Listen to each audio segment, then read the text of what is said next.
First, I decided to make something that looked beautiful, and then figured out how to put a big amplifier in it. And so I started drawing these sketches. Well, once I got the form done, then I had to figure out how to put a lot of stuff into a very small box, because I knew I was going to put a lot of very high-powered output devices in it. And I chose a copper because I wanted to dissipate heat quickly. It moves heat 91% faster than aluminum, so that's a huge factor. Then we had to figure out how we could use the copper, because copper, as you know, tarnishes right away. So we came up with a method. After the copper's treated and machined, it's covered with something very similar to car clear coat, which is very durable, but also a total sealant. So the copper, once it's in that, is kind of hermetically sealed, and it won't ever tarnish.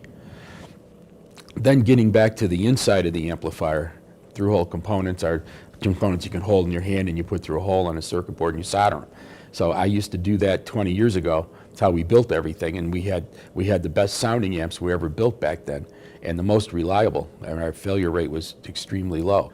But the through-hole parts are more robust, and you use less of them, therefore you're getting less transistor effect when you parallel transistors. So I did that. I had to find a huge power source, so I had a special toroid made that fit in our box that was tailor-made for it. And then, being conscious of noise, it had to be a special kind of toroid, so it was quiet. Then we had I used a special technique in power supplies and the capacitors for a storage bank.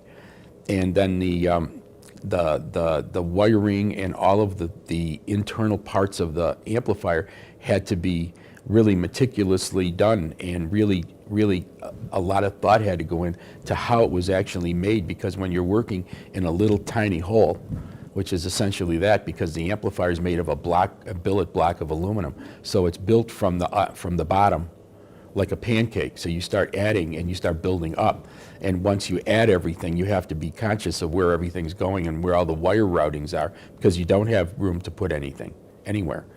The amplifier became a reality, but it's not that it was easy. It took me almost a year to finish the amplifier, and mostly because of the space. I have to keep on redoing and redoing in order to get the performance window that I wanted. And I don't know, I must have $10,000 worth of old transformers that I can't use because they're either too small, too big, not enough power, too noisy, on and on. But you know, we have a very exacting goal. So I wanted to make something that was built like a watch inside and out with the meter. I wanted it to have a watch-like quality. So being a watch enthusiast, I decided to make it look a little bit like a Breguet. So the meter wand has a Breguet-styled hand with a hole in the top and a little pointer. And then the gauge itself, if you look at a tourbillon, they have a little bridge, and then you can see the tourbillon movement behind it. So in my meter movement, I have the same bridge, and then I have the meter movement behind the bridge, and then I have a little blind in front of it, just like a watch. And I decided to build it like the watch, but the shape of the gauge is more like a car instrument gauge, like a speedometer, and or a tach, and that's kind of what I wanted too, because you know, when you use power, it's much like using an accelerator. So you can watch the meter move back and forth, and it's causing you know, a sensation of using power. The D'Agostino amplifier itself is a driven, passionate product from me. I mean, I poured my heart into building it. I felt that I hadn't finished contributing to all of the solid-state designs that I had done.